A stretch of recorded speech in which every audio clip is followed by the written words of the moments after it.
애틀랜타 라디오 코리아 12월 29일 목요일 오늘의 한뉴스입니다.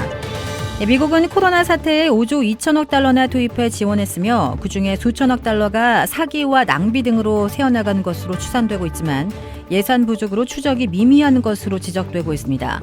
미국민들에게 세 차례에 걸쳐 1인당 3,200달러씩 부양체크를 제공한 직접 지원금이 1조 1천억 달러로 가장 많았고 또 1인당 트럼프 시절 1차 1,200달러, 2차 600달러, 바이든 시절 3차 1,400달러씩 제공했습니다.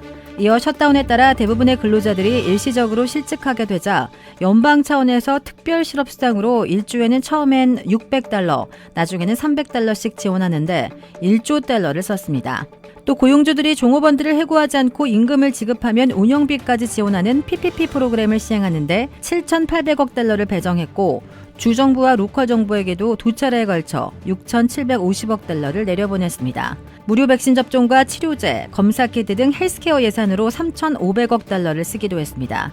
하지만 유례없는 연방 지원에 사기나 범죄 조직이 개입해 엄청난 돈을 빼돌리거나 일부는 엉터리로 신청해 타먹고 당국은 과다 지급해 수천억 달러가 새어나간 것으로 워싱턴 포스트가 지적했습니다. 조지아주 정부가 자체 건강보험 포털 사이트 조지아 억세스를 개설하고 운영을 개시했습니다. 조지아 주정부가 운영하는 조지아 억세스.gov 웹사이트를 통해 조지아 주민들은 일반 건강보험과 치과 및 안과 보험 등의 다양한 보험회사의 보험 상품을 구입할 수 있으며 보험 중개업체를 소개받을 수 있습니다.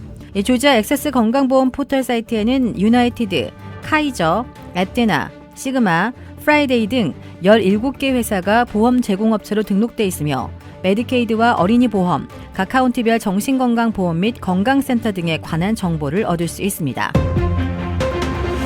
북미산 자동차에 대한 특혜 조항으로 한국 같은 동맹에 반발을 사고 있는 IRA를 포함해 대규모 학자금 대출 탕감, 코로나19 백신 미접종자의 군 방출 등을 올해 바이든 대통령의 10대 실책으로 꼽았습니다. 이 최악의 잘못은 우크라이나에 대한 뒤늦은 지원이 지목됐습니다. 이어 우크라이나 패트리엇 방공 시스템을 지원하기까지 전쟁 이후 9개월이 걸렸다며 그 기간을 푸틴은 학교와 병원, 집과 핵심 기관시설을 파괴했다고 비판했습니다.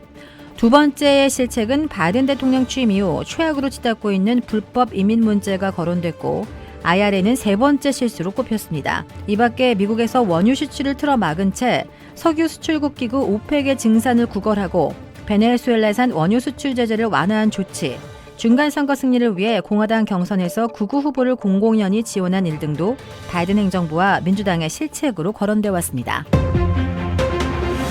최근 이탈리아 밀라노 공항에서 중국에서 오는 입국자에 대해 코로나19 검사를 한 결과 2명 중 1명꼴로 양성인 것으로 나타났습니다. 이탈리아 보건당국은 지난 26일 밀라노 말펜사 국제공항으로 입국한 중국 베이징과 상하이발 승객을 대상으로 코로나19 검사를 실시했습니다.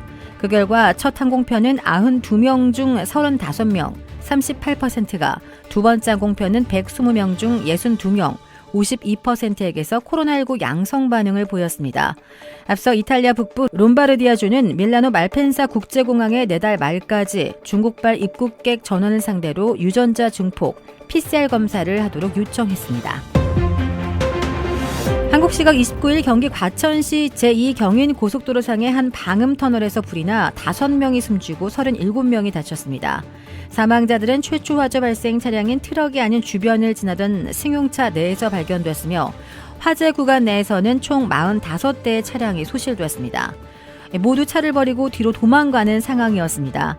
화재 초기에 촬영된 영상을 보면 불이 난 구간은 갓길까지 포함해 왕복 8차선 도로 모두 하얀이 뒤덮였고 천장 쪽으로는 채 빠져나가지 못한 유독가스들이 가득 차 있고 지붕은 불길에 녹아 불꽃과 함께 도로로 흘러내렸습니다. 불이 삽시간에 수백 미터까지 번진 탓에 전체 길이가 800여 미터에 달하는 터널 내에서는 40여 대의 차량이 고립됐습니다.